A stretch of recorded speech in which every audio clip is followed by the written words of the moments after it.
اس زبان کو عادت ڈال لو میرے مصطفیٰ کریم کی بارگاہ میں کثرت سے درود بھیجنے کی۔ اور ایک بات میں بتا کر رخصت ہوتا ہوں، حضرت سیدنا سلیمان جزولی رحمۃ اللہ تعالی علیہ بہت پائے کے بزرگ ہیں جنہوں نے دلائل الخیرات شریف لکھی ہے۔ دلائل الخیرات درودوں کے مجموعے کا ایک ایسا حصہ پوری دنیا میں آج مشہور ہے، جتنے درود تھے سب کو انہوں نے جمع کیا۔ اور دلائل الخیرات پڑھ پڑھ کر کے کتنے وہ لوگ ہیں جن کو اللہ نے ولایت عطا فرمائی، اللہ کے ولی بن گئے۔ اس کو لکھنے والے سلیمان جزولی، کیوں لکھا انہوں نے؟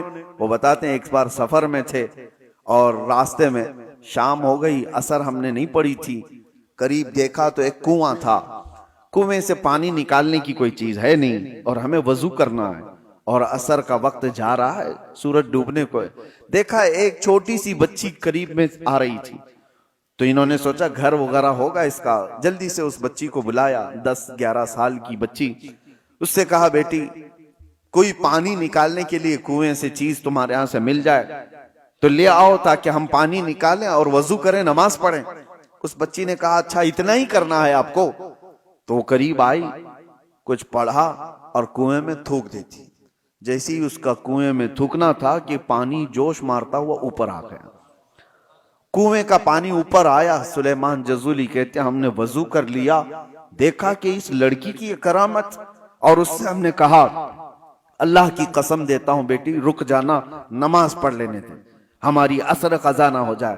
عصر کی نماز پڑھنے کے بعد اس بچی سے آپ پوچھتے ہیں بتا تو صحیح کیا پڑھ کر کے تو نے اس کنویں کو اس طرح کا حکم دیا؟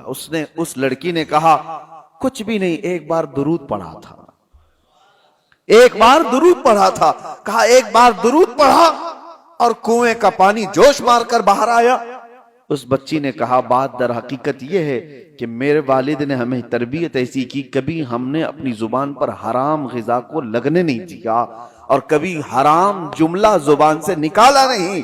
پھر درود پاک پڑھا تو اللہ نے اس میں یہ اثر عطا فرمایا۔ اس کے بعد آپ نے پورے درودوں کا مجموعہ لکھا تھا۔ اسی لیے میرے عزیزو زبان کو بچاؤ، اس کی ہلاکتیں بہت بڑی ہیں، جب یہ ہلاک کرتی ہے آدمی کو تو کافر بنا کر چھوڑتی ہے۔ یہی زبان کے جملے ہیں جو انسان کو اسلام سے خارج کر دیتے ہیں، ایمان سے۔ یہ گانے گاتے تھے نوجوان، ان کو لگتا ہے انٹرٹینمنٹ ہے، اس میں کتنے ایسے اشعار ہیں پڑھتے ہی آدمی کافر ہو جاتا ہے۔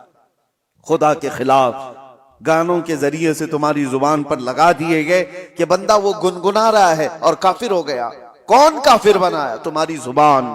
قیامت کے دن یہ جہنم میں لے کر کے اگر گئی تو پھر آپ پچھتانے کے علاوہ کچھ نہیں ہوگا۔